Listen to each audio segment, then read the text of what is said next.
Hello, नमस्कार, जय जोहार मेरे छत्तीसगढ़ के सभी साथियों को और अभ्यर्थियों को। हम देख रहे थे क्या प्राचीन भारत का इतिहास। ठीक है, हमने शुरू किया है। टॉपिक आज का हमारा होगा वैदिक काल। ठीक है, तो वैदिक काल से संबंधित जितने भी प्रश्न हैं वो सारे हम इस वीडियो में देखेंगे। ठीक है, और वीडियो में थोड़ी बहुत अगर कहीं पे कुछ मिस्टेक होती है मुझसे प्रश्नों के साथ, प्रश्नों के उत्तर के साथ, तो मुझे कमेंट बॉक्स में बताइएगा। बाकी मेरी अब मैंने अपनी तरफ से बहुत पूरी कोशिश करी है कि जितनी जितनी मुझे जानकारी थी और मैंने जानकारी एकत्र करी है, इकट्ठा करी है, वो सारी मैंने इस पे रखा हुआ है। ठीक है, बाकी मुझे ऐसा लगता है कि आपने ऑलरेडी पढ़ा होगा ना वैदिक काल। तो पीवाईक्यूज करने का मतलब भी यही होता है ना, कि हम उससे रिलेटेड कौन से प्रश्न किस तरह से बन रहे हैं। तो हमें थोड़ा बहुत डिटेल तो पता ही होगा वैदिक काल के बारे में। ठीक है, तो चलिए हम प्रश्नों की शुरुआत करते हैं पहले प्रश्न से। ऋग्वेद के अनुसार निम्नांकित में से भगवान इंद्र के लिए अन्य नाम क्या है? तो उत्तर याद रखिएगा, पुरंदर। ठीक है, तो पुरंदर के नाम से भी भगवान इंद्र को जाना जाता था। ठीक है, अगला देखते हैं। अच्छा, इसमें भगवान इंद्र को और है ना, इसमें पिछले वाले प्रश्न में एक चीज और याद रखिए। भगवान इंद्र को पुरंदर तो कहा जाता था, और इनको किला भंजक भी कहा जाता था। ठीक है, ठीक है, किला भंजक। किला भंजक यानी कि दुर्ग भंजक, है ना, दुर्ग भंजक भी बोलते थे। ठीक है, जो भंजक यानी कि तहस नहस करने वाली। ठीक है, अगला देखते हैं। वर्ण व्यवस्था से संबंधित पुरुष सूक्त मूलतः पाया जाता है। पुरुष सूक्त पाया जाता है ऋग्वेद में। है ना, कहाँ पे? ऋग्वेद में 10वें मंडल, ऋग्वेद के 10वें मंडल में पुरुष सूक्त पाया जाता है। ठीक है, अगला देखते हैं। अच्छा, और इसमें पुरुष सूक्त में ये भी याद रखिएगा कि ऋग्वेद में, है ना, 10वें मंडल में ही पुरुष सूक्त में ही लिखा हुआ है वर्ण व्यवस्था के बारे में। ठीक है, वर्ण व्यवस्था का वर्णन है। मैं लिख देती हूँ यहाँ पे, याद रखिएगा, प्रश्न बनता है क्योंकि। ठीक है, वर्ण व्यवस्था के बारे में लिखा हुआ है ना। और पुरुष सूक्त क्या है? पुरुष सूक्त ना मतलब सृष्टि के प्रारंभ और ब्रह्मांड की उत्पत्ति का वर्णन है पुरुष सूक्त में। ठीक है, चलिए अगला देखते हैं। सबसे प्राचीन वेद ऋग्वेद के 10वें मंडल के पुरुष सूक्त में अ, प्रथम बार वर्ण शब्द का उल्लेख मिला है। ठीक है, सूक्त का मतलब होता है जी भजन। है ना, याद रखिएगा, भजन। अगला देखते हैं। ऋग्वेद वैदिक संस्कृत में खालिसान मंत्रों का एक संग्रह है। तो ये याद रखिएगा, 1028। ठीक है, 1028। अगला देखते हैं। प्रारंभिक वैदिक काल में गोधूली का उपयोग एक माप के रूप में किया जाता था। तो सबसे पहले तो आप गोधूली का मतलब समझिए। गोधूली का मतलब होता है गायों की धूल। ठीक है, गायों की धूल। आपको अगर संस्कृत में कुछ कोई चीज समझ में ना आए ना, तो उसका एक बार विच्छेद करके देखिएगा कि उसका शाब्दिक अर्थ क्या निकल रहा है। गो, है ना, गो से गाय हो जाता है, और धूली यानी कि धूल। है ना, तो वैसे आप याद रख सकते हैं। तो गायों की धूल, इसका मतलब ये होता है गायों की धूल। और इसको माप के लिए है ना, इसका मापन के लिए इसका यूज होता था गोधूली का। तो किस चीज को मापा जाता था? तो समय को मापा जाता था। क्यों मापा जाता था? उसका रीजन ये है कि, है ना, गाय जब सुबह चरने को जाती थी, है ना, और शाम को वो वापस आती थी, है ना, शाम को शाम को वापस आती थी, है ना। तो इसी वजह से, है ना, शाम को वो वापस आती थी। तो जो शाम का जो समय होता था पूजा पाठ के लिए, प्रार्थना के लिए, है ना, गोधूली का गोधूली शब्द का प्रयोग किया जाता था। ठीक है, तो इसीलिए ये जो है, ये समय का मापक होता था ये। ठीक है, शाम का समय, मोस्टली शाम का समय। अगला देखते हैं। दिन और सायकाल की बेला को गोधूली कहा जाता था, कहा जाता है। इस समय आर्य जो थे वो संध्या प्रार्थना किया करते थे।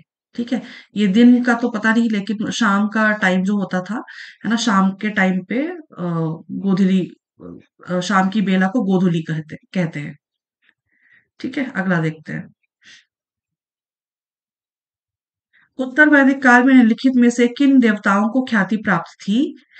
तो याद रखिएगा, प्रजापति को भी थी, रुद्र को भी थी और विष्णु को भी थी। तो एक, दो और चार, एक, दो, चार आपको ऑप्शन नंबर सी में दिख रहा है। ठीक, अगला देखते हैं। उत्तर वैदिक काल में प्रजापति ब्रह्मा, रुद्र शिव और विष्णु को ख्याति प्राप्त थी। आगे चलकर वे गुप्त काल में त्रिदेव के रूप में स्थापित हो गए थे। ठीक है, ये भी पॉइंट याद रखिएगा। अगला देखते हैं। उत्तर वैदिक काल के सर्वाधिक लोकप्रिय देवता कौन थे? याद रखिएगा, प्रजापति। उत्तर वैदिक काल में सर्वाधिक लोकप्रिय देवता थे प्रजापति। प्राचीनतम परंपरागत भारतीय दार्शनिक प्रणाली कौन सी है? इसका उत्तर याद रखिएगा, सांख्य दर्शन।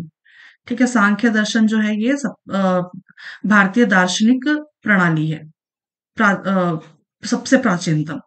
ठीक है, और इसके वो क्या कहना चाहिए, ये प्रणेता, प्रणेता कह सकते हैं, है ना? प्रणेता कौन थे? तो याद रखिएगा, महर्षि कप, कपिल।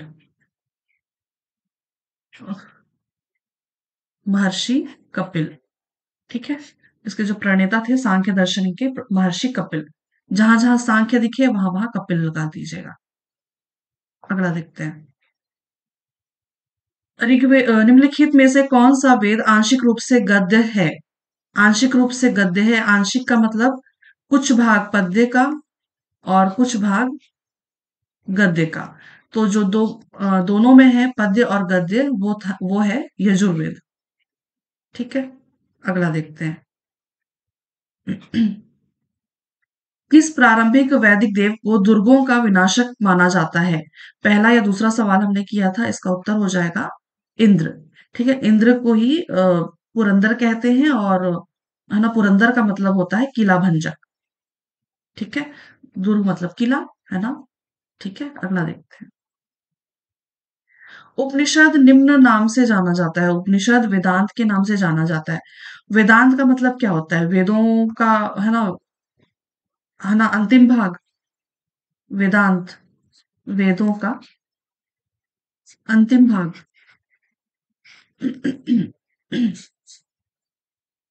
एक मिनट। वेदों का अंतिम भाग माना जाता है। ठीक है, क्यों? क्योंकि जो उपनिषद है ना, ये सारे वेदों के अंतिम में लिखा गया है। ठीक है, सारे जितने भी वेद हुए हैं, है ना, उनके अंतिम में ये लिखा गया है उपनिषद। ठीक है, तो इसलिए उपनिषद को वेदों का, है ना, अंतिम भाग वेदांत कहते हैं, क्योंकि वेदों के अंतिम वेदों का अंतिम भाग है ये। ठीक है, और इसमें क्या है, उपनिषद में सारे वेदों के, जितना भी वेदों के ज्ञान है ना, उसका सार है उपनिषद। ठीक है, तो सार है, इसीलिए ये उपनिषद जो है उसको वेदांत के नाम से जानते हैं। अगला देखते हैं। ऋग्वेद के गायत्री मंत्र के रचयिता कौन थे? तो याद रखिएगा, विश्वामित्र। महर्षि विश्वामित्र जो थे, वो ऋग्वेद में जो गायत्री मंत्र है ना, उन्होंने ही इसकी रचना की थी। ऋग्वेद में गायत्री मंत्र का वर्णन तीसरे मंडल में वर्णित है, जो गायत्री देवी को समर्पित है, जिसके रचयिता विश्वामित्र है। तो गायत्री मंत्र कौन से मंडल? ऋग्वेद के तीसरे मंडल में है, तो ये वाला पॉइंट याद रखिएगा, प्रश्न बन जाता है। गायत्री मंत्र से बहुत सारे सवाल बने हुए हैं। अगला देखते हैं। प्रसिद्ध गायत्री मंत्र निम्नलिखित में से किस वेद में है? तो याद रखिएगा, ऋग्वेद के तीसरे मंडल में। ठीक है, ऋग्वेद के तीसरे मंडल में है। अगला देखते हैं। निम्नलिखित कथन वैदिक साहित्य की मूल्य व्यवस्था से संबंधित है। कूट के आधार पर सही सही का उत्तर का चयन करना है। चलिए देखते हैं। किसने सामाजिक धार्मिक संस्कारों को स्थापित किया? तो ये बिल्कुल सत्य कथन है। इसमें वसुधैव कुटुंबकम की भावना निहित है, तो ये कथन भी सत्य है। इसने कठोर सामाजिक व्यवस्था को प्रोत्साहित किया, ये एकदम सरासर गलत है ना, एकदम निश्चित गलत है ये, क्योंकि यहाँ पे जो व्यवस्था थी ना, ये कठोर नहीं थी, एकदम कहना चाहिए सामाजिक हित के लिए थी और संतुलित व्यवस्था थी, सामाजिक व्यवस्था। ठीक है? तो यहाँ पे कठोर व्यवस्था बिल्कुल भी नहीं थी। बहुत अच्छी व्यवस्था थी वहाँ की, उस मतलब वैदिक संस्कृति की। ठीक है? तो इसका उत्तर क्या हो जाएगा? 1 और 2। ऑप्शन नंबर 20 का सही उत्तर है। अगला देखते हैं। वैदिक काल से भारत में सामाजिक धार्मिक संस्कारों की स्थापना हुई, किंतु कठोर सामाजिक नियमों की शुरुआत 7वीं शताब्दी में मानी जाती है। ठीक है, अगला देखते हैं। उत्तर वैदिक काल में कृषि अर्थव्यवस्था के विकास में निम्नलिखित में से कौन सा महत्वपूर्ण कारक था? इसका उत्तर हो जाएगा लौ तकनीक। ठीक है, लौ तकनीक। आप लोग संसद टीवी देखते होंगे क्या? संसद टीवी आप यूट्यूब में सर्च कीजिएगा, संसद टीवी। उसमें ना बहुत सारे इतिहास से रिलेटेड बहुत सारे सीरीज, सीरियल वगैरह, सीरियल टाइप का सीरीज वगैरह चलती है उसमें। चल रही थी, मैं 3-4 साल पहले मैं देखा करती थी।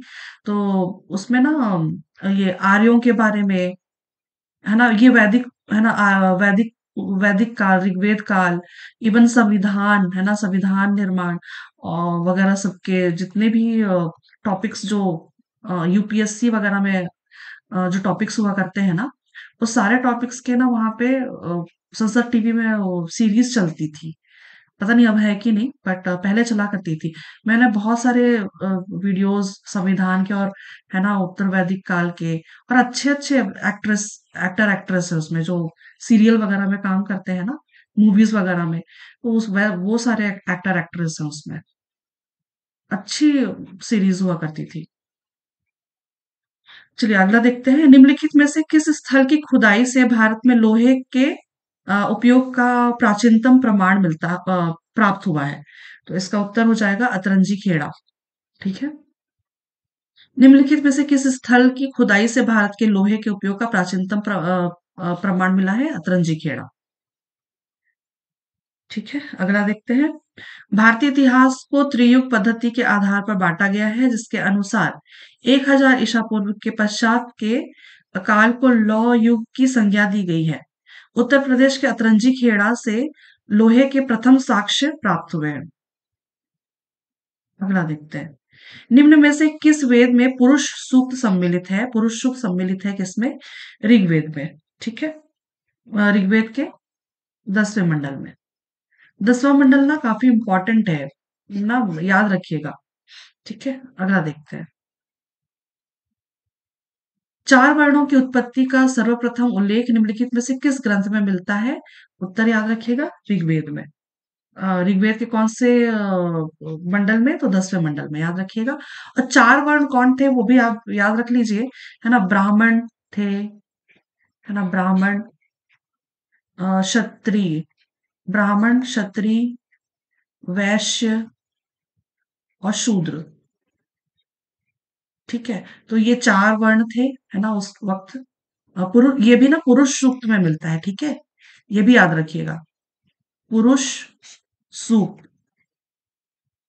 ऋग्वेद के 10वें मंडल में चार वर्णों का उल्लेख किया गया है ना, ब्राह्मण, क्षत्रिय, वैश्य और शूद्र। और वो कौन सा सूक्त है? तो पुरुष सूक्त। अगला देखते हैं। 10वें मंडल के पुरुष सूक्त के अंतर्गत चार वर्णों का उल्लेख किया गया है, जो ब्राह्मण, क्षत्रिय, वैश्य, शूद्र और वर्णों में विभक्त है। ठीक है, अगला प्रश्न देखते हैं। सुमेलित करना है, चलिए सुमेलित करते हैं।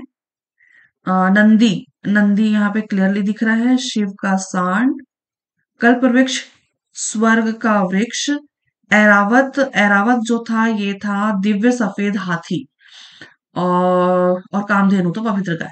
तो दिव्य सफेद हाथी, ऐरावत, आपने शायद वो समुद्र मंथन, आपको याद होगा ना, अम, तो वो समुद्र मंथन में वो इंद्र की सवारी हुआ करती थी। तो मुझे इसका बहुत डिटेल नहीं मालूम है, लेकिन ऐरावत जो है वो दिव्य सफेद हाथी है। ठीक है, बस इतना ही याद है मुझे कि वो समुद्र मंथन के टाइम पे ये प्रकट हुए थे, मतलब हुआ था। ठीक है, अगला देखते हैं। किस वेद संहिता में भारतीय संगीत है? तो है ना, ये सामवेद में मिलता है आपको, है ना, भारतीय संगीत सामवेद। ठीक है, अगला प्रश्न देखते हैं।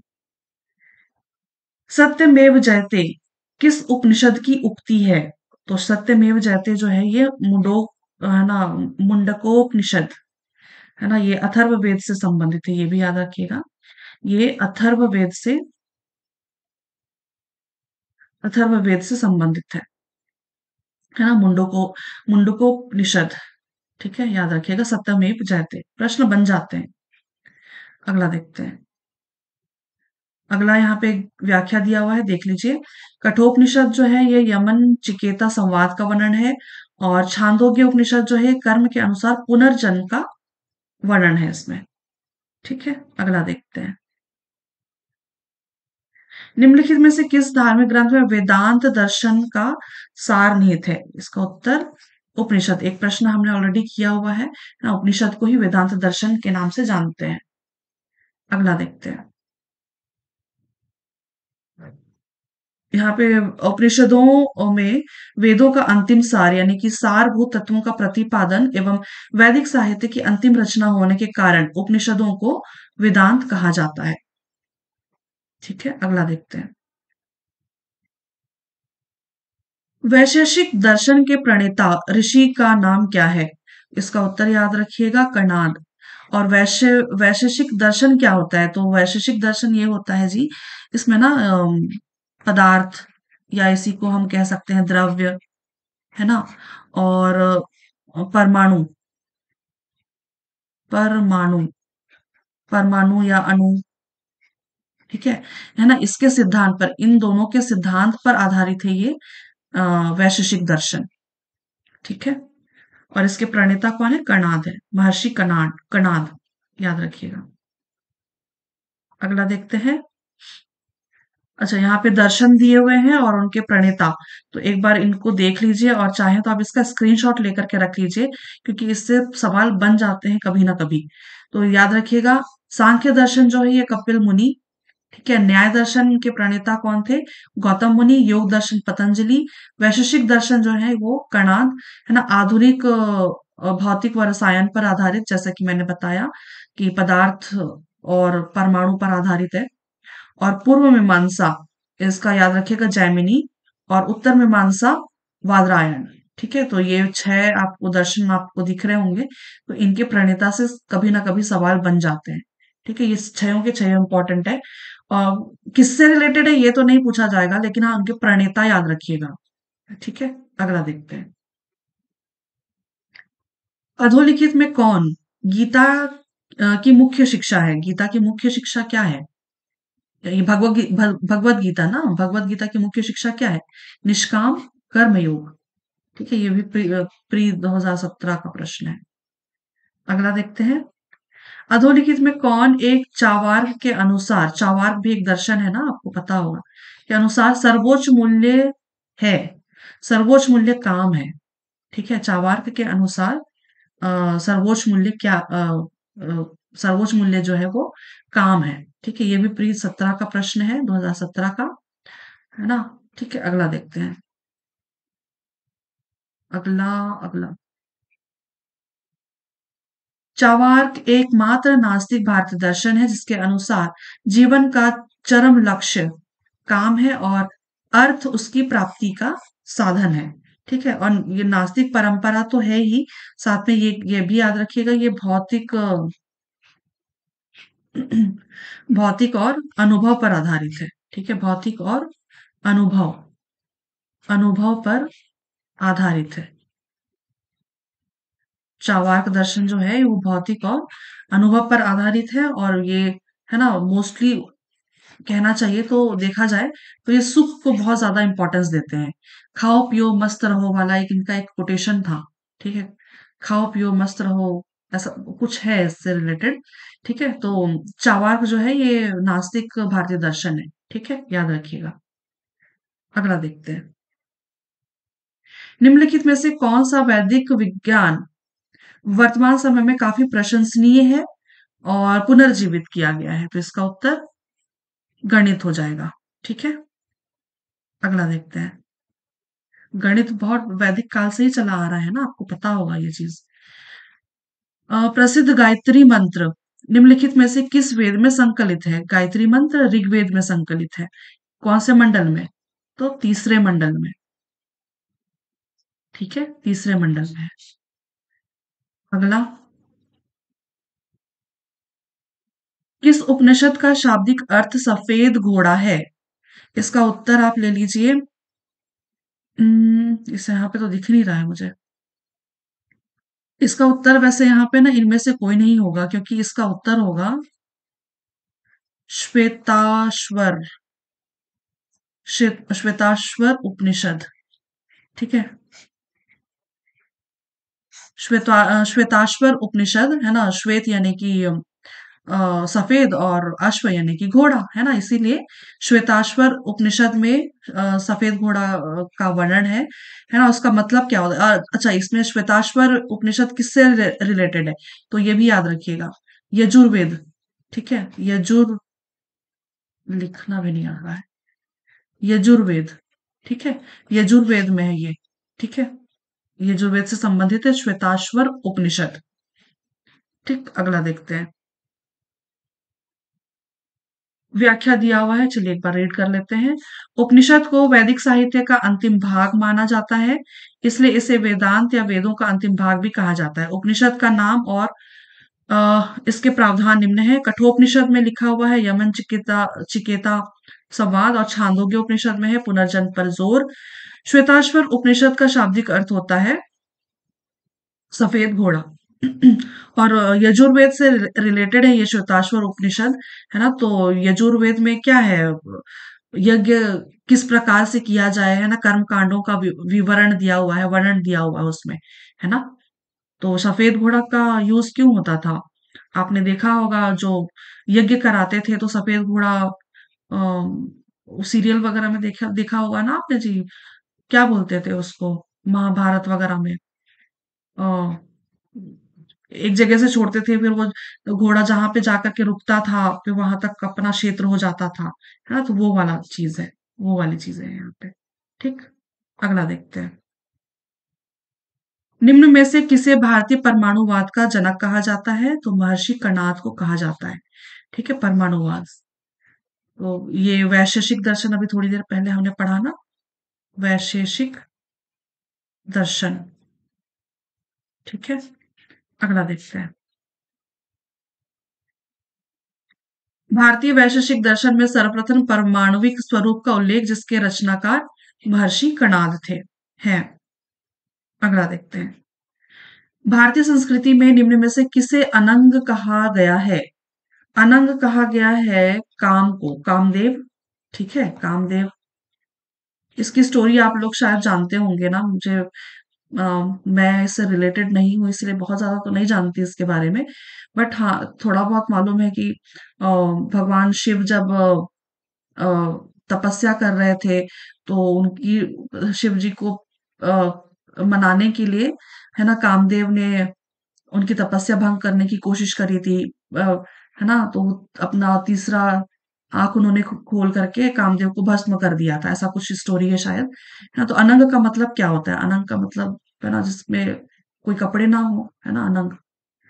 तो उसका मतलब तो यही होता है। ठीक है, तो अनंग का मतलब होता है कामदेव। ठीक है, इसका उत्तर हो जाएगा काम।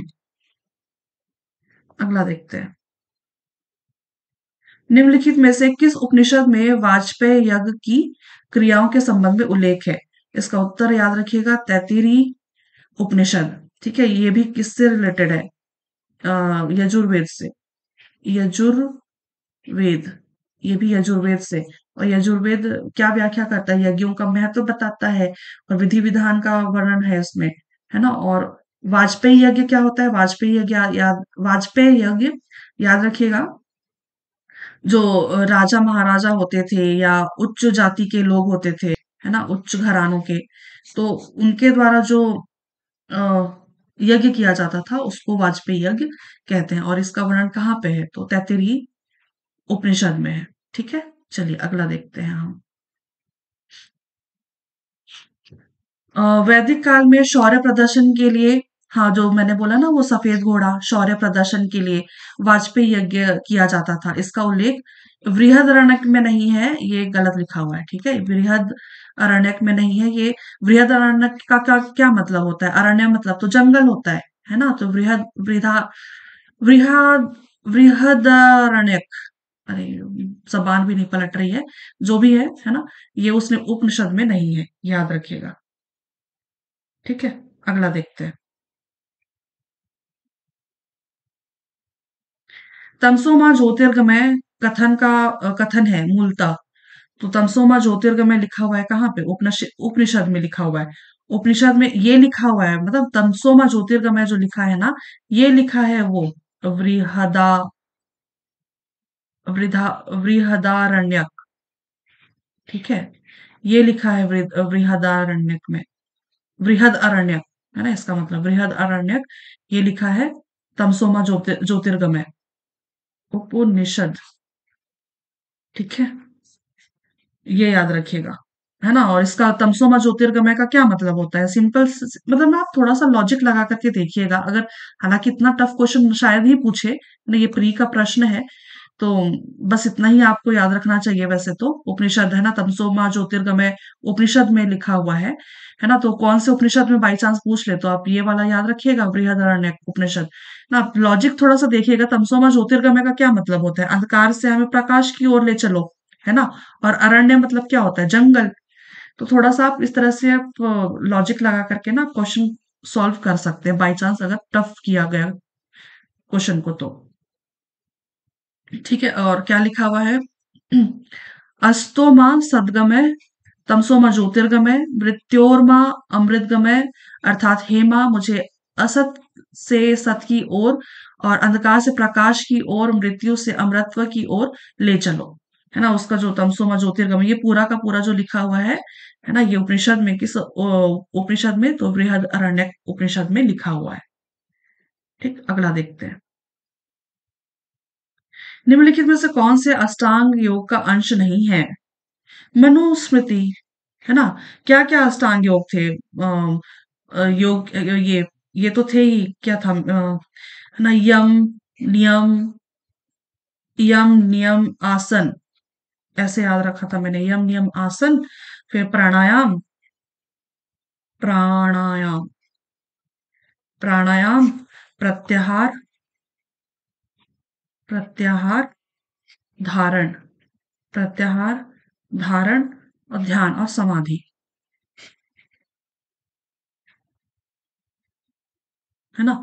तो ये 8 है ना अष्टांग योग हैं जो हैं, है ना? तो याद रखिएगा, यम नियम आसन, प्राणायाम, प्रत्याहार धारण, ध्यान, समाधि। तो इसमें ये जो मनुस्मृति है ना, ये शामिल नहीं है। ठीक, चलिए अगला देखते हैं। अष्टांग योग किसने दिया था? तो पतंजलि ने दिया था। योग तो पतंजलि से संबंधित है ना। अष्टांग योग महर्षि पतंजलि। परिभाषा इसकी क्या है? चित्त की वृत्तियों के निरोध। देखिए मुझे ना संस्कृत बहुत अच्छे से पढ़ना नहीं आता है। योगिश जो भी है ना? तो ये अंग है, तो इसका मतलब है ना, आप बस ये याद रखिए, अंग अ, यम नियम आसन प्राणायाम प्रत्याहार धारण ध्यान समाधि। ठीक, अगला देखते हैं। निम्नलिखित में से किन उपनिषदों को में पुनर्जन्म के सिद्धांत का प्रतिपादन है? तो इसका उत्तर याद रखिएगा, ये दोनों, है ना, बृहदारण्यक और छांदोग्य। हालांकि इसके अलावा भी और हैं, है ना? जैसे कि उस पुनर्जन्म का जो सिद्धांत है, इन दोनों के अलावा और भी हैं। एक तो उसमें भी है कठोपनिषद, कठोपनिषद में भी है। और मुंडो मुंड मुंडोपनिषद, मुंडोपनिषद में भी है, और है ना तैत्तिरीय में भी है, तैत्तिरीय, है ना? ये इनमें भी है ना, पुनर्जन्म का सिद्धांत। बट यहाँ पे ऐसा कोई ऑप्शन नहीं दिख रहा है ना? तैत्तिरीय दिख रहा है, मुंडक दिख रहा है, बट यहाँ पे ऑप्शंस मैच नहीं कर रहे हैं, है ना? इसलिए इसका उत्तर आप ले लीजिए, बृहदारण्यक और छांदोग्य। ठीक, अगला देखते हैं। निम्नलिखित में से किस पुराण में भक्ति दर्शन को सारभूत किया गया है? तो भक्ति दर्शन को सारभूत किया गया है भागवत पुराण में। ठीक है, भागवत पुराण। अगला देखते हैं। प्रारंभिक वैदिक संस्कृति इनमें से किसे सृष्टि का निर्माणकर्ता माना गया है? देखिए यहाँ पे ना दो ऑप्शंस दिख रहे हैं जो थोड़े से कंफ्यूजिंग हैं, कंफ्यूज कर सकते हैं। तो बट इसका उत्तर ना ये हो जाएगा, हिरण्यगर्भ। है ना, यहाँ पे ब्रह्मा भी दिख रहा है, बट इसका उत्तर ही इसका उत्तर हो जाएगा हिरण्यकश्यप कश्यप। क्यों? क्योंकि हिरण्यकश्यप का ना हालांकि वो संस्कृत में लिखा हुआ है, बट ये याद रखिएगा ऋग्वेद में भी लिखा हुआ है और उपनिषद में भी लिखा है। एक श्लोक है, श्लोक का मुझे याद नहीं है, लेकिन अ, हिंदी में उसका अर्थ ये होगा कि हिरण्यगर्भ को ब्रह्मा के रूप में लिया गया है। ठीक है, हिरण्यगर्भ को ब्रह्मा के रूप में लिया गया है, जो सृष्टि के आरंभ में था और संपूर्ण ब्रह्मांड का पालन करता है। ठीक है, तो ब्रह्मा को, है ना, माना तो जरूर है, लेकिन हिरण्यगर्भ के रूप में लिया गया है। ठीक है, तो ये याद रखिएगा। इसका उत्तर क्या हो जाएगा? हिरण्यगर्भ। है ना, श्लोक मुझे याद नहीं है, संस्कृत में है इसीलिए, और ये ऋग्वेद में और उपनिषद दोनों में लिखा हुआ है ये हिरण्यगर्भ। ठीक, अगला देखते हैं। उत्तर वैदिक काल में राजा के निम्नलिखित अधिकारी थे। राजा के निम्नलिखित अधिकारी थे, पुरोहित थे, सेनानी भी थे, ग्रामणी भी थे। रज्जुक नहीं थे। रज्जुक मेरे ख्याल से गुप्त काल में आए थे, रज्जुक। ठीक है, तो उत्तर वैदिक काल में राजा के ये अधिकारी हुआ करते थे, पुरोहित, सेनानी, ग्रामीणी। ठीक है, अगला देखते हैं। तो इसका उत्तर क्या होगा? एक, दो और चार, ऑप्शन नंबर बी।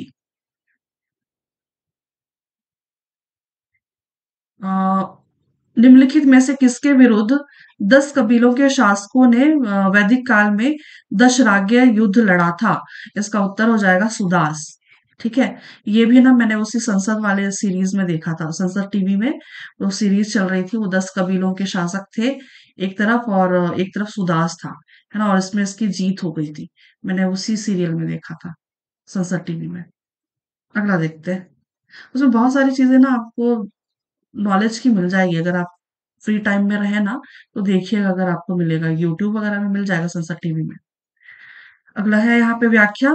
ऋग्वेदिक काल में ऋग्वेद के 7वें मंडल में, ठीक है, 7वें मंडल में दशराग्य युद्ध अर्थात 10 राजाओं के मध्य युद्ध का वर्णन है, जो परुष्णी नदी यानी कि वर्तमान का रावी नदी के तट पर हरियुपिया नामक स्थान पर लड़ा गया था।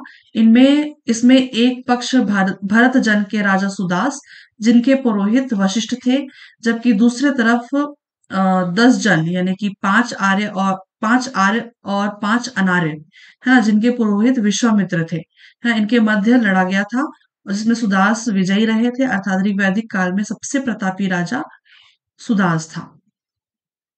ठीक है, अगला देखते हैं। निम्नलिखित में से कौन सा कथन वैदिक संस्कृति के संबंध में सत्य है, पूछा गया है। ठीक है, तो चलिए पूरा को एक बार देखना पड़ेगा क्या लिखा हुआ है। वैदिक संस्कृति सीधी और सरल थी। सही तो, सीधी और सरल तो नहीं थी, थोड़ी सी कठिन ही थी। वैदिक संस्कृति ने महिला सशक्तिकरण को महत्व दिया था। वैदिक संस्कृति ने, हालांकि वैदिक संस्कृति में भी महिलाओं का मतलब पूरी तरह से सशक्तिकरण तो नहीं था, बट महिलाओं को भी काफी महत्व दिया गया था, जैसे कि गार्गी हो गया, अ, और क्या नाम था उनका, क्या लोग, अ, मतलब गार्गी हो गए, है ना, और एक नाम याद नहीं आ रहा है नाम, है ना, उनके भी काफी नाम मिलते हैं, बट फिर भी यहाँ पे पूरी तरह से सशक्तिकरण नहीं था उनका।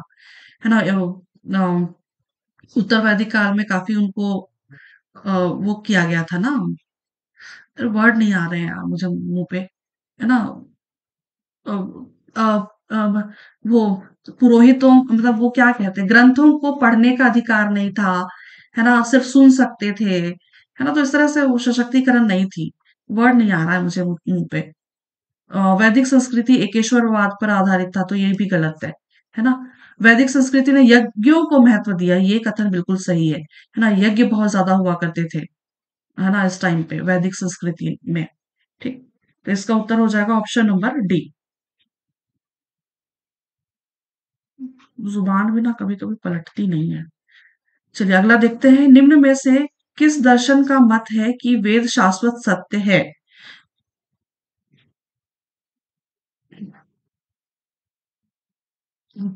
डिस्टरबेंस।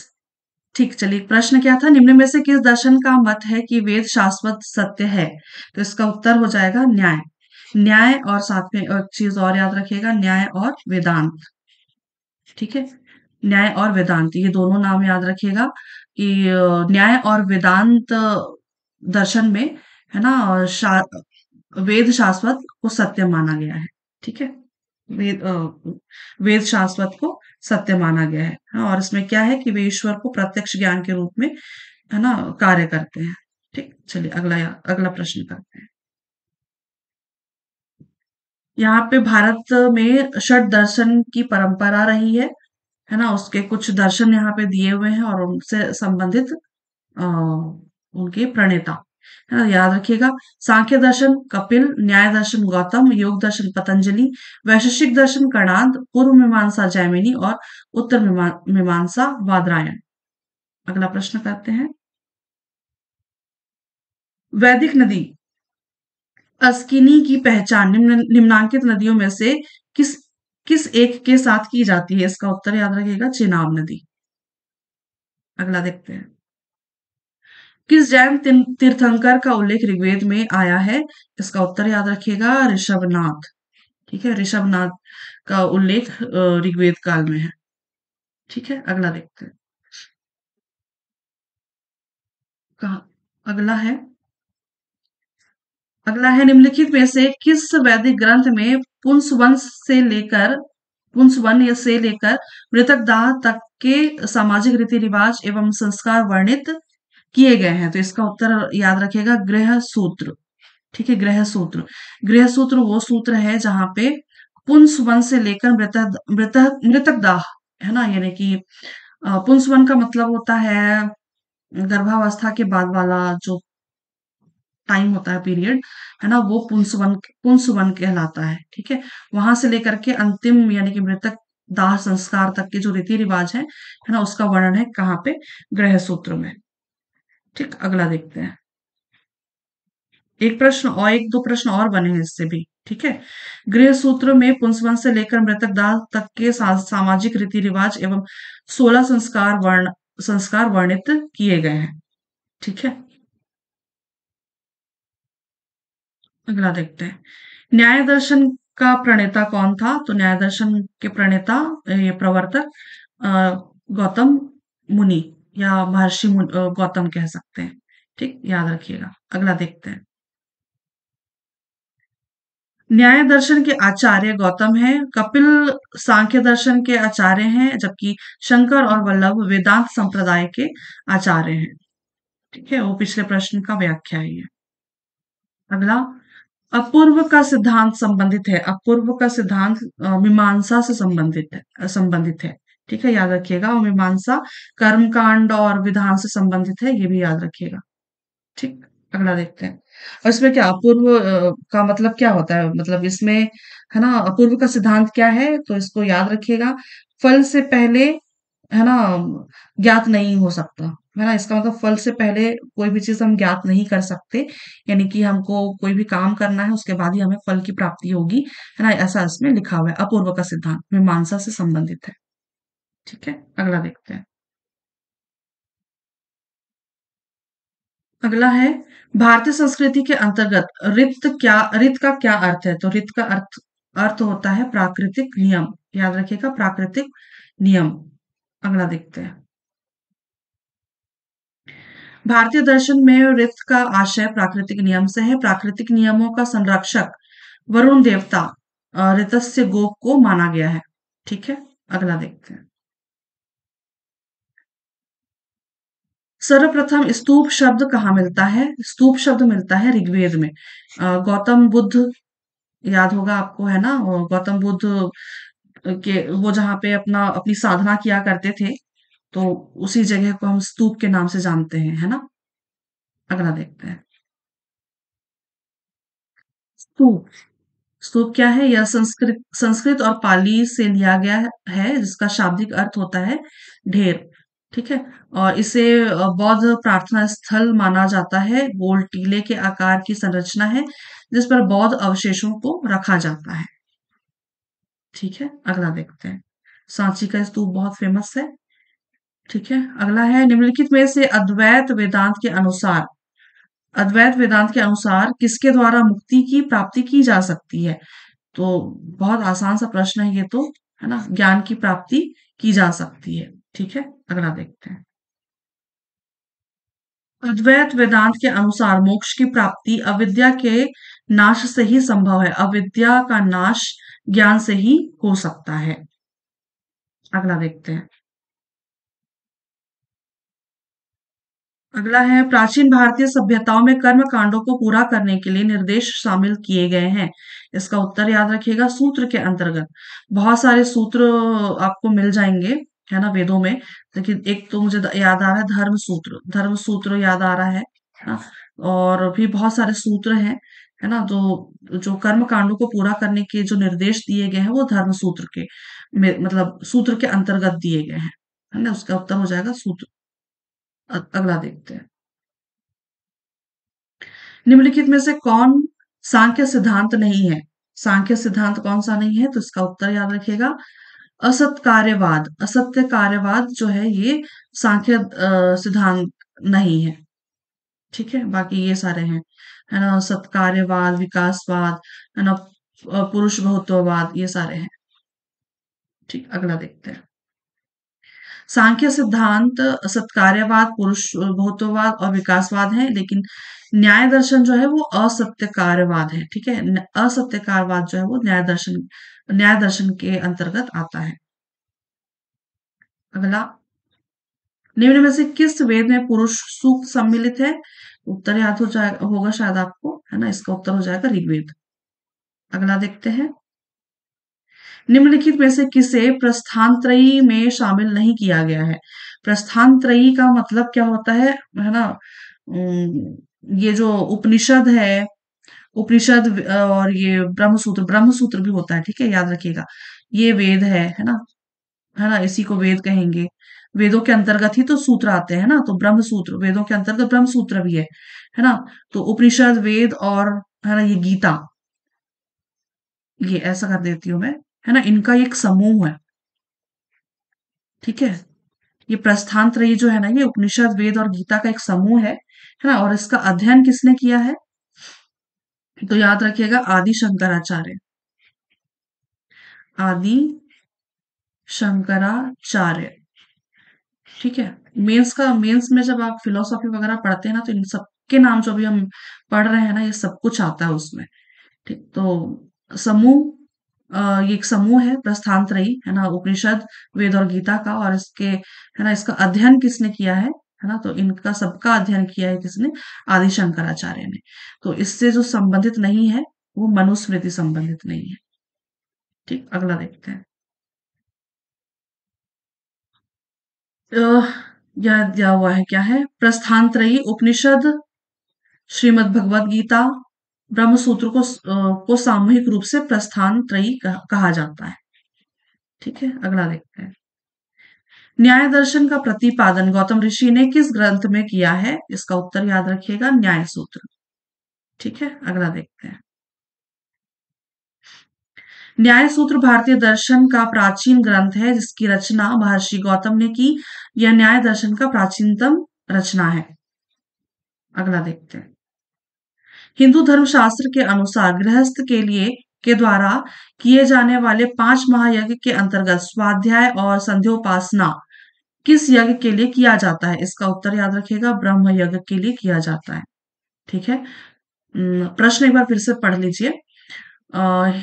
हिंदू धर्मशास्त्र के अनुसार गृहस्थ के द्वारा किए जाने वाले 5 महायज्ञ के अंतर्गत स्वाध्याय और संध्योपासना किस यज्ञ के अंतर्गत आता है? तो याद रखिएगा, ब्रह्म यज्ञ। अगला देखते हैं। ब्रह्म अर्थात ईश्वर, संध्या वंदन, स्वाध्याय तथा वेद पाठ करने से ब्रह्म यज्ञ संपन्न होता है। इसको करने से ऋषियों का ऋण चुकता होता है। तो ऋषियों का ऋण चुकता होता है, तो ये भी याद रखिएगा, ये पॉइंट भी। ठीक, अगला देखते हैं। अगला यहाँ पे कुछ सूची दी हुई है, एक और दो मिलान करना है। चलिए मिलान करते हैं। ब्रीही, ब्रीही किसको बोलेंगे? ब्रीही तो चावल को कहा जाता था। ठीक है। मुदग मूंग, मूंग है ना। और यव मतलब जव है ना। और इक्षु मतलब गन्ना। तो सेम इसी तरह के तो नाम दिख रहे हैं, है ना। चावल, मूंग, जौ, यव मतलब जौ, मुदग यानी कि मूंग, और ब्रीही यानी कि चावल, और इक्षु यानी कि गन्ना। ठीक। तो क्या हो जाएगा उत्तर, है ना? दो, तीन, चार और एक। दो, तीन, चार और एक, ऑप्शन नंबर डी इसका सही उत्तर है। अगला देखते हैं। निम्न में से किसका जिक्र ऋग्वेद में बहुत कम पाया जाता है? इसका उत्तर याद रखिएगा, कुल, है ना। कुल का अ, जो वर्ड, ये जो वर्ड है कुल, है ना, ये बहुत कम इसका जिक्र मिलता है। बाकी जन, विष, गृह, ये सब का, है ना, उल्लेख मिलता है ऋग्वेद में। अगला देखते हैं। वैदिक साहित्य के अनुसार विद्यार्थी जीवन समाप्त होने पर कौन सा संस्कार होता था? इसका उत्तर हो जाएगा समावर्तन। ठीक है, इसका उत्तर हो जाएगा समावर्तन। अगला, ऋग्वेद युग के देवता कौन नहीं थे? ऋग्वेद युग के देवता तो ये मुझे सारे दिख रहे हैं, एक ही नहीं दिख रही है, उषा, है ना। ये उषा जो थी, ये ऋग्वेद युग की देवता नहीं थी, देवी नहीं थी। अगला देखते हैं, कहाँ गया। अगला है, ऋग्वेद में 10 राजाओं के संघ के साथ युद्ध करने वाले किस राजा का नाम आता है? इसका उत्तर याद रखिएगा, अभी थोड़ी देर पहले हमने देखा, सुदास। निम्नलिखित में से किसमें वेदांत दर्शन अंतर्निहित है? उपनिषद में, ये प्रश्न भी हमने किया हुआ है। अगला देखते हैं। निम्नलिखित जोड़ी वेद एवं उनसे उससे संबद्ध ब्राह्मण ग्रंथ। ठीक है, तो ब्राह्मण ग्रंथ के बारे में बताया गया है, जो सुमेलित नहीं है वो देखना है। ठीक है। तो ऋग्वेद ऐत्रेय ब्राह्मण ग्रंथ सही है। यजुर्वेद तैत्तिरीय ब्राह्मण ग्रंथ, ये भी सुमेलित है। सामवेद जैमिनीय ब्राह्मण ग्रंथ, ये भी सुमेलित है। अथर्ववेद शतपथ, अथर्ववेद शतपथ नहीं है। शतपथ जो है ये उसका है, क्या नाम, यजुर्वेद। ठीक है, शतपथ जो है ये यजुर्वेद, यजुर्वेद। ठीक है, यजुर्वेद। शतपथ यजुर्वेद का ब्राह्मण ग्रंथ है। और अथर्ववेद का याद रखिए, गोपथ, गोपथ। अथर्ववेद का ब्राह्मण ग्रंथ है गोपथ। ठीक, अगला देखते हैं। और ये, हाँ, ये और थोड़ा सा डिटेल में अगर आप जानना चाहें, तो शतपथ जो है ब्राह्मण ग्रंथ यजुर्वेद का है, बट ये कृष्ण, है ना, यजुर्वेद, इसका वो, यजुर्वेद को भी मतलब दो भागों में बांटा गया है। ठीक है, एक तो शुक्ल और कृष्ण। ठीक है, तो शतपथ जो है ये वो कृष्ण यजुर्वेद का हिस्सा है। ठीक, अगला देखते हैं। प्रसिद्ध गायत्री मंत्र निम्नलिखित में से किस वेद में संकलित है? तो गायत्री मंत्र ऋग्वेद के तीसरे मंडल में है। अगला देखते हैं। निम्नलिखित में से किस वैदिक साहित्य में गर्भ धारण से लेकर शव दहन तक के संस्कार निहित हैं? इसका उत्तर गृह सूत्र होगा। ठीक है, इसका उत्तर गृह सूत्र। अभी थोड़ी देर पहले एक सवाल हमने ऑलरेडी किया हुआ है। ठीक, अगला देखते हैं। वैदिक साहित्य के अनुसार जनता द्वारा राजा को दिए जाने वाले वर को क्या कहा जाता था? इसका उत्तर हो जाएगा, बलि कहा जाता था। ठीक है, अगला देखते हैं। प्रारंभिक वैदिक काल में प्रजा द्वारा राजा को उपज, कृषि का या मवेशी का एक एक छठवां भाग कर के रूप में दिया जाता था। 1/6 भाग कर के रूप में दिया जाता था, इसे बलि कहा जाता था। ठीक है, अगला देखते हैं। वैदिक साहित्य के अनुसार मानव के जीवन में कितने प्रकार के ऋण होते हैं? तो 3 प्रकार के ऋण होते हैं, देव ऋण, पितृ ऋण, ऋषि ऋण, है ना। आप शायद पता ही होगा। ठीक है, अगला देखते हैं। देव ऋण, पितृ ऋण और ऋषि ऋण, तीन तीन ऋण होते हैं। यहाँ पे व्याख्या भी दिया हुआ है। वैदिक साहित्य के अनुसार मानव के जीवन में 3 प्रकार के ऋण होते हैं, देव ऋण, पितृ ऋण और ऋषि ऋण। ठीक, अगला देखते हैं। हिंदुओं में सजातीय वर्ग के साथ धार्मिक विधि से पिता के द्वारा पुत्री का विवाह करने को किस प्रकार का हिंदू विवाह कहते हैं? इसका उत्तर याद रखिए, ब्रह्म विवाह। ठीक है, ब्रह्म विवाह। अगला देखते हैं। निम्नलिखित में से कौन सा वेद आंशिक रूप से हिंदी में है? तो इसका उत्तर याद रखिएगा, अथर्ववेद। अथर्ववेद सबसे आखिरी अ, वेद है ना, जिसमें क्या कहना चाहिए, जादू टोना टोटका, है ना, इस प्रकार के की चीजें उसमें लिखी हुई हैं, और ये आंशिक रूप से हिंदी में मिलता है। ठीक है, अगला देखते हैं।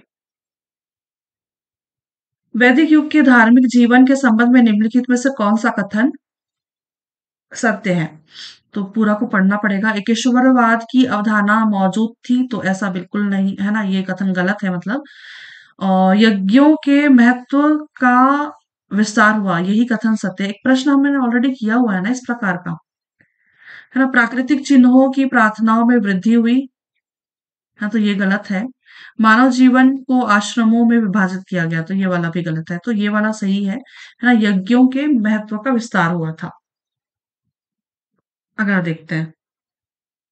आस्तिक दर्शन किसमें विश्वास करता है? तो आस्तिक दर्शन जो है वो वेदों का अधिकार, इसका उत्तर हो जाएगा, है ना। वेदों का अधिकार मतलब स्वाभाविक सी बात है ना। वेदों के शब्दों को सत्य मानता है ना आस्तिक दर्शन। आस्तिक का क्या मतलब है? जो ईश्वर के अस्तित्व को स्वीकार करे, है ना। आस्तिक का मतलब यही होता है। और है ना, जो ईश्वर के अस्तित्व को स्वीकार करता है, वही सारी चीजें तो वेदों में लिखी हुई है ना। तो इसका उत्तर हो जाएगा वेदों का अधिकार। अगला देखते हैं।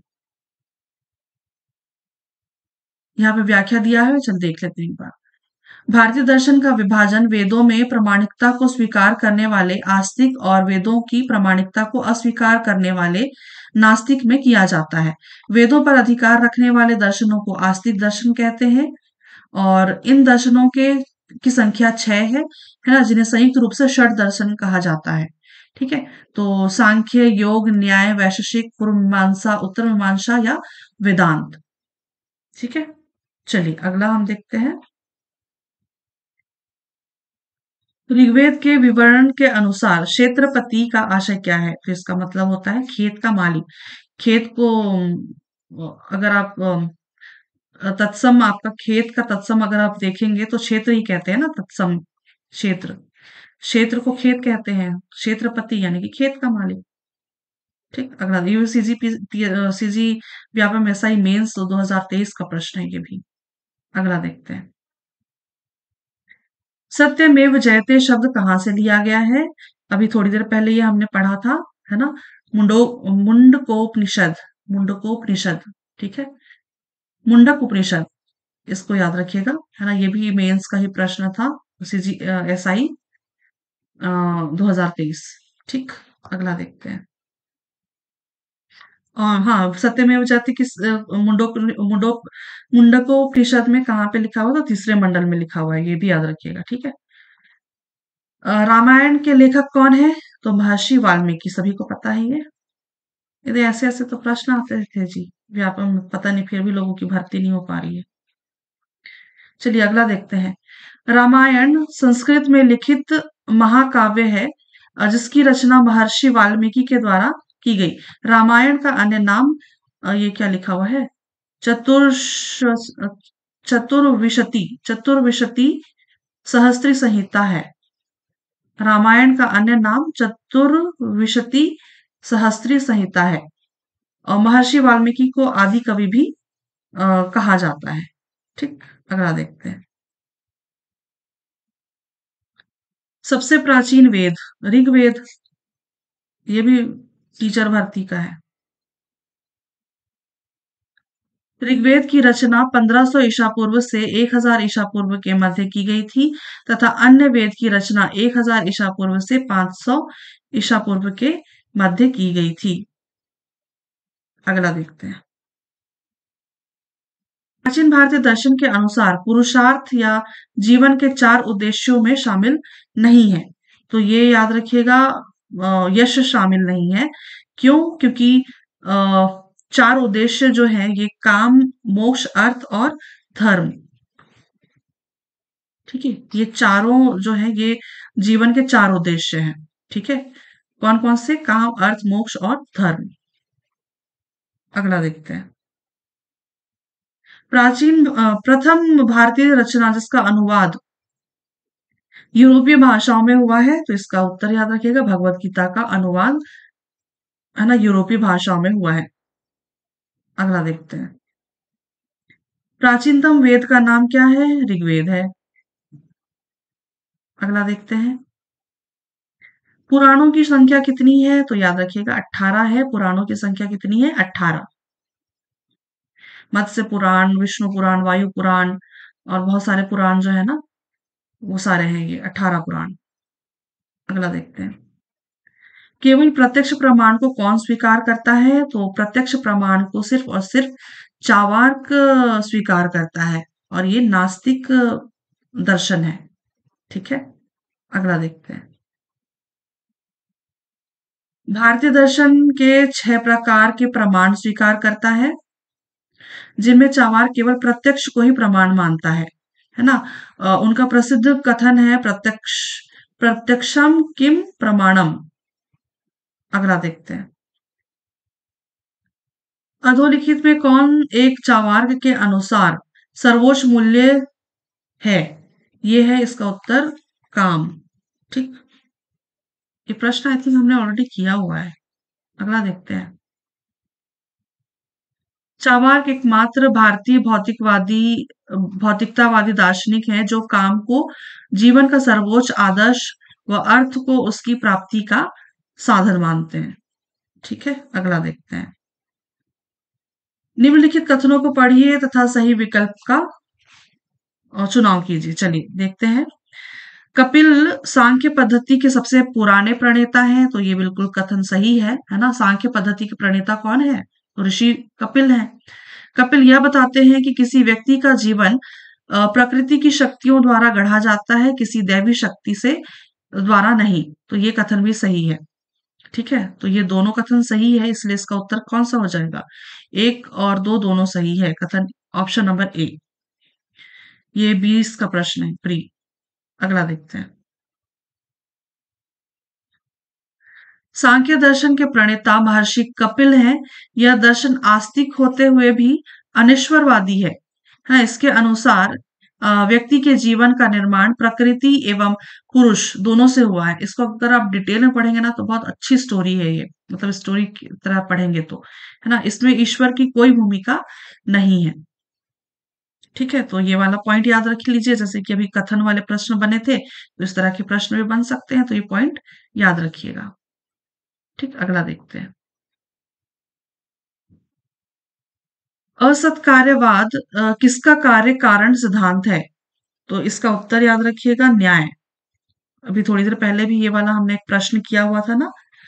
ठीक है, तो इस है ना असत्य कार्यवाद जो है ना, ये इसको आरंभवाद भी कहते हैं। ठीक है, याद रखिएगा, आरंभवाद। आरंभवाद भी इसको कहते हैं। और है ना, कार्य का क्या मतलब होता है? कार्य का मतलब क्या होगा कि है ना, उत्पत्ति के है ना पहले नहीं होता। कार्य का मतलब होगा उत्पत्ति के पहले नहीं होता, यानी अस्तित्वहीन होता है ना? अस्तित्वहीन, इसका मतलब शॉर्ट में आप कह सकते हैं अस्तित्वहीन होता है ये। ठीक है, अस्तित्वहीन। और कारण का क्या मतलब होता है? केवल उत्पत्ति में सहायक होते हैं, है ना? उत्पत्ति में सहायक।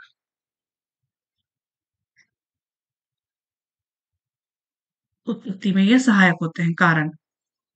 तो बाई चांस अगर जैसे कि वो कथन कारण वाले प्रश्न अगर बन गए, हाँ, तो ये इस तरह से आपको थोड़ा बहुत डिटेल याद रखनी चाहिए। ठीक, अगला देखते हैं। तो इसका उत्तर हो जाएगा असत्य कार्यवाद जो है वो, है ना? असत्यवाद, असत्य कार्यवाद का कार्य कारण जो सिद्धांत है वो न्याय का है। ठीक है, न्याय दर्शन में आता है। अगला देखते हैं। असत्य कार्यवाद न्याय दर्शन का कार्य कारण सिद्धांत है जिसके अनुसार कार्य अपने उत्पत्ति के पूर्व विद्यमान नहीं होता। कार्य जो है ना, कार्य अपनी उत्पत्ति के पूर्व विद्यमान नहीं होता, है ना। कार्य एक नवीन सृष्टि है, उसकी सत्ता का प्रारंभ, है ना, उसकी उत्पत्ति के साथ ही होता है। ठीक है। उदाहरण द्वारा स्पष्टीकरण, दही रूपी कार्य, दही रूपी कार्य दूध रूपी कारण में विद्यमान नहीं, बल्कि दही एक नवीन उत्पत्ति है। ये तो कुछ उदाहरण तो बल्कि ज्यादा टफ लग गया, बल्कि तो यही सही लग रहा था।